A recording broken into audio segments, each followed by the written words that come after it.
Thanks for tuning in to Shootie School. This video is specifically about the shaker and the tambourine in 𝗪𝗓𝗪 2. If you only create and edit MIDI inside of the 𝗪𝗓𝗪 2 application and never export or drag it out to your DAW, then you may not need to watch this video. The tambourine and shaker work just like any other instrument in 𝗪𝗓𝗪 2 for the most part. But if you're importing MIDI into your DAW and or trying to trigger the shaker or tambourine with your DAW's piano roll, this video may be just what you're looking for. So what I wish was covered in the 𝗪𝗓 2 manual is something Toontrack calls Futurehit. The words future and hit combined into one word, and I assume it's pronounced Futurehit. The best info on this is in a Toontrack online support document, which I'll link to in the description of this video. This video is my interpretation of that support document combined with my troubleshooting and testing. A few months back, I just needed a tambourine for a track I was writing, and I figured I could pull up 𝗪𝗓𝗪 for a quick tambourine pattern, right? Well, not really. I'm used to programming my MIDI in the piano roll of my DAW, which is what I've been doing for a long time. This way, I have the MIDI available for whichever plugin or virtual instrument I want and can easily audition them as I feel the need or change my mind in the future with no issues. So this Futurehit messes with the general standard, but it works great inside the 𝗪𝗓𝗪 2 application. Futurehit makes a note be played at a later time than it was triggered, depending on the duration of or the release of the note. The only way I know how to control Futurehit is by adjusting the velocity for your MIDI notes in your DAW. Here is my elaborate experiment, which I'll share with you. But I'll tell you my conclusion real quick for those who already understand. If you want to use these two instruments without Futurehit, use velocity levels under 41 on your MIDI notes. If you want to incorporate the Futurehit sounds, they start at velocities 42 through 125, and that's it. So let's dive in. So there's 127 available levels of velocity per MIDI note, 1 through 127. Depending on which velocity you choose will decide whether you're experiencing Futurehit or not.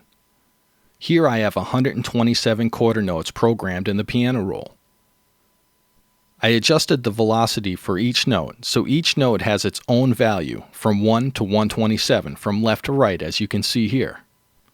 If you're not using Pro Tools, check the documentation for your DAW and learn how to adjust MIDI velocity, or this tutorial is not going to help you. So, the MIDI notes are on top and the velocity values are on the bottom of the piano roll. If I hit play, you'll hear the shaker start playing as expected. Unlike the average instrument, like a snare drum for example, you'll hear the articulation reset in power every 20 to 26 notes instead of continuing to get louder as it heads towards 127. Let me put these notes over to the snare drum real quick just so you understand.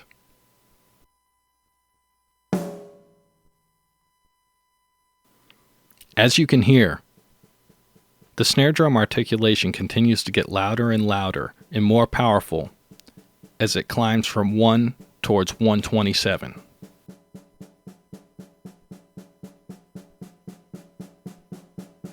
As opposed to the shaker literally resetting about every 20 velocity levels.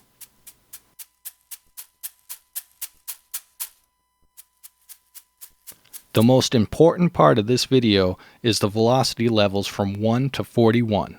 They do not have the Futurehit attribute. Velocities starting at 42 all the way up to 125 do have Futurehit. And lastly, the last two velocity levels, 126 and 127, appear to do nothing and are mute.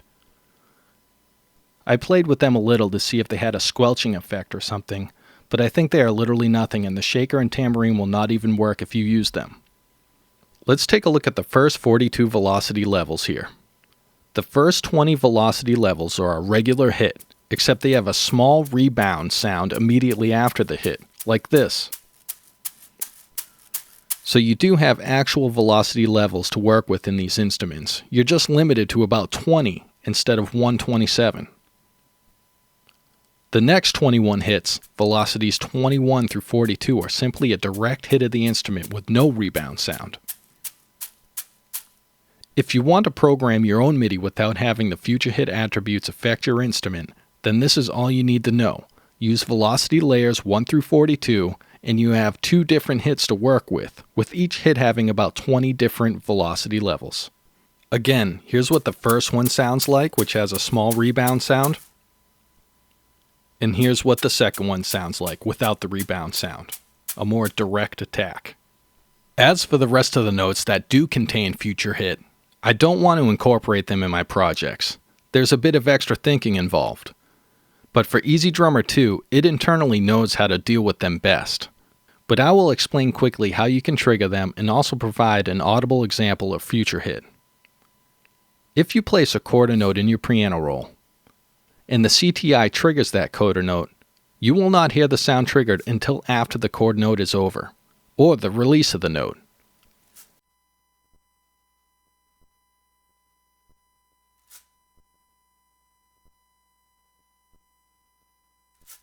Think about the words future and hit literally. For the length of time you want to program a MIDI note is how long you have to wait after the note has been triggered to hear it.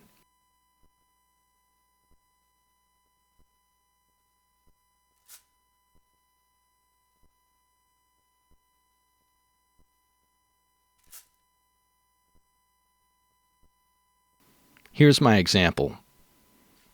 So if I program 8 quarter notes in sequence, the first 4 being regular notes with velocities under 43, and the second 4 notes having the Futurehit attribute with velocities over 42,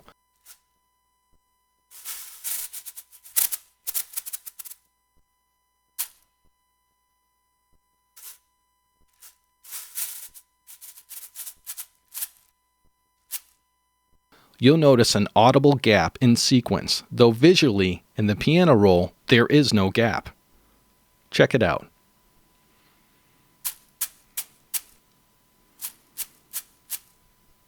You should have heard a hiccup with the triggering, but visually, all the 8th notes are one right after the other. No hiccup. It's that simple to understand, but implying it may be a different story if you're not using the 𝗪𝗓𝗪𝗓 2 MIDI files.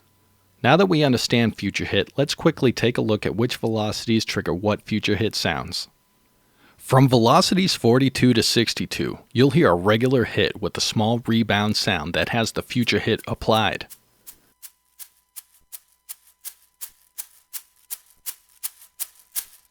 Velocities 63 to 83, you'll hear a direct hit with Futurehit applied.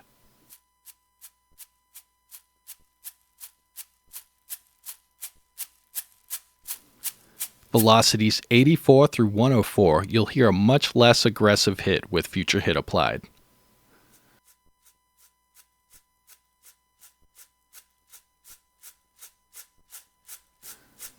And lastly, from 105 to 125, you'll hear another variation of the less aggressive hit with the Futurehit attribute.